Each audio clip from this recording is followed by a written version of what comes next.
If your results this year were not what you wanted, it's not bad luck, it's not your teacher, and it's definitely not because you are not smart enough. You have to first accept that it's because something went wrong. Something in your system, your effort, your mindset cracked. And unless you fix that, next year is going to be the exact same story and nothing's going to change because you don't change yourself.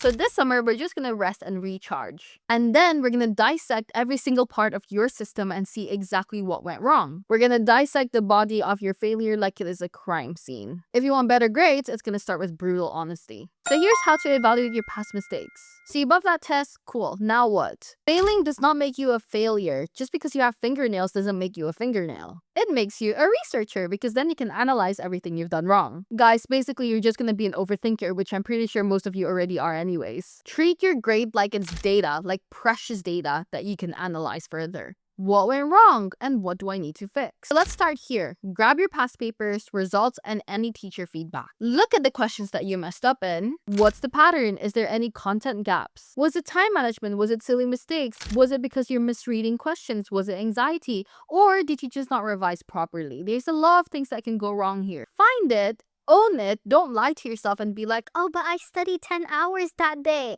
I studied 20 hours that day.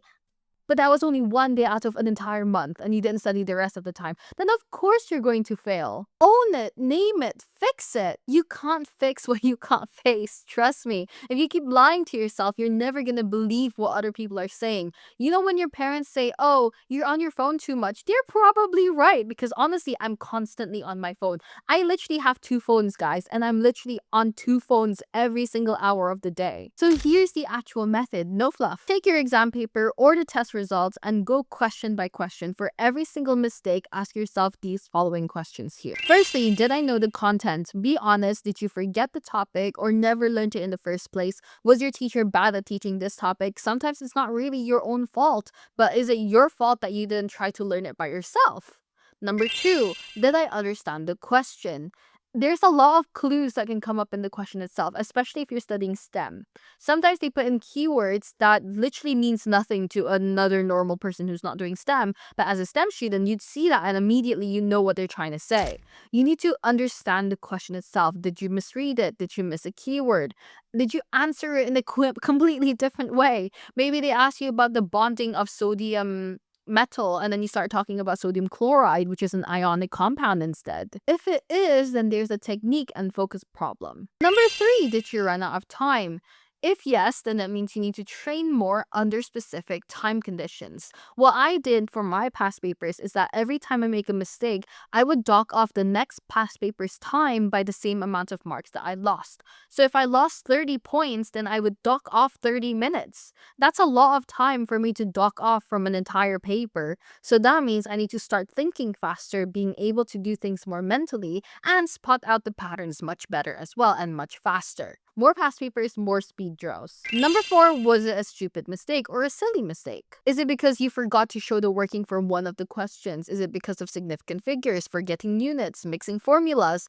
These are all careless errors that you could have easily fixed, but it's so understandable. There's no way that a person would go into an exam and not make at least one silly mistake. The way you need to fix them is by repetition and awareness. Every time I make a mistake in my past paper, I would tag it with a pound. You know that little like post-it thing, kind of like a tag? I would literally just tag the page and I would use a different color for different types of errors. So if it's a significant figure error, I would tag it. If it's a unit error, I would tag it a different color. This allows me to see what the pattern is in my mistakes. Do I make more mistakes in units? If it is, then I practice more in units.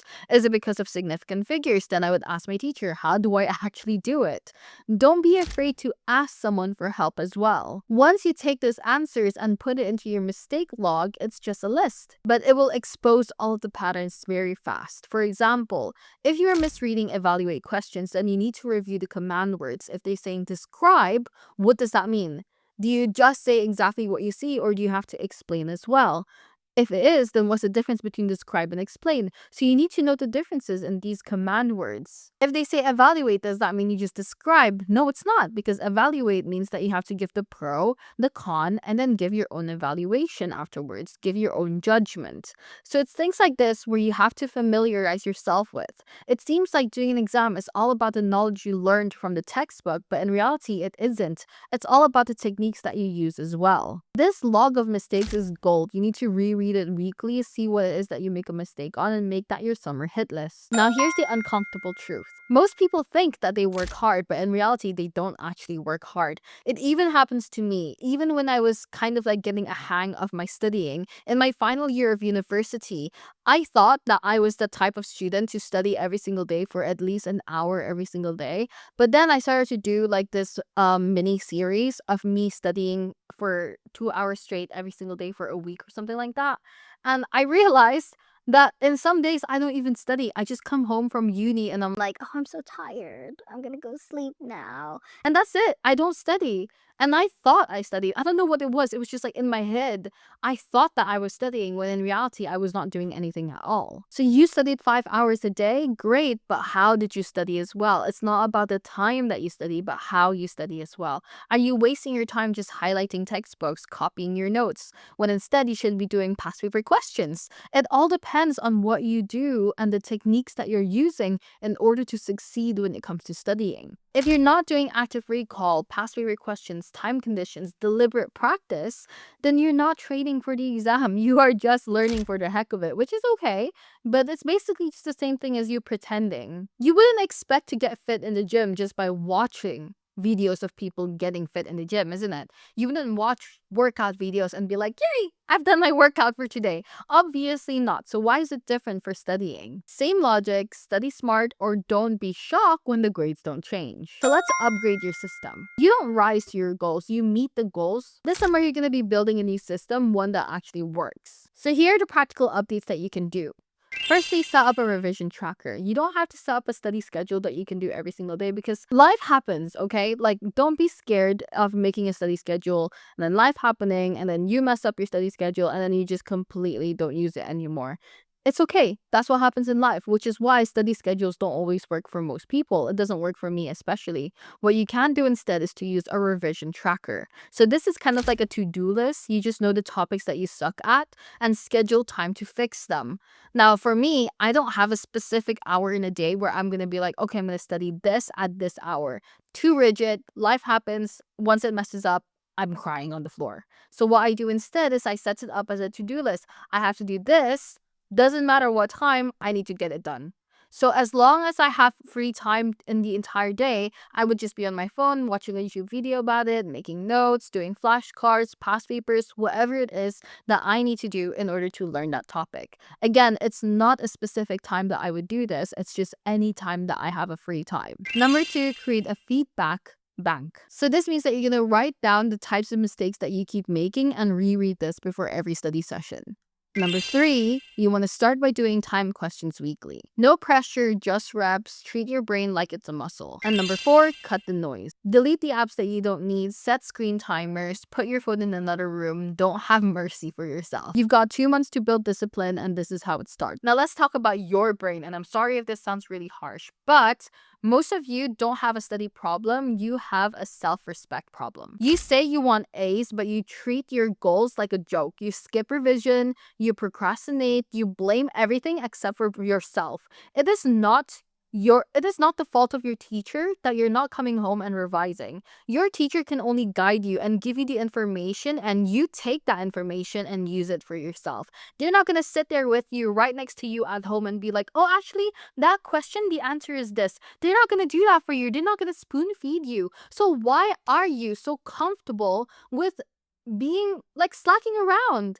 You are so comfortable with blaming everybody else when it's just your fault. You have to decide that you're done with being average. You need to stop saying, I'll try, and start saying, I'm training. I'm gonna do better. I'm gonna do that. You're training to be smarter, sharper, a more focused you. Show up with no excuses. No matter what, it is only you who can do this at the end of the day. So here's the bottom line. If you don't want your next year to look like this year, you need to change. I don't care how that makes you feel.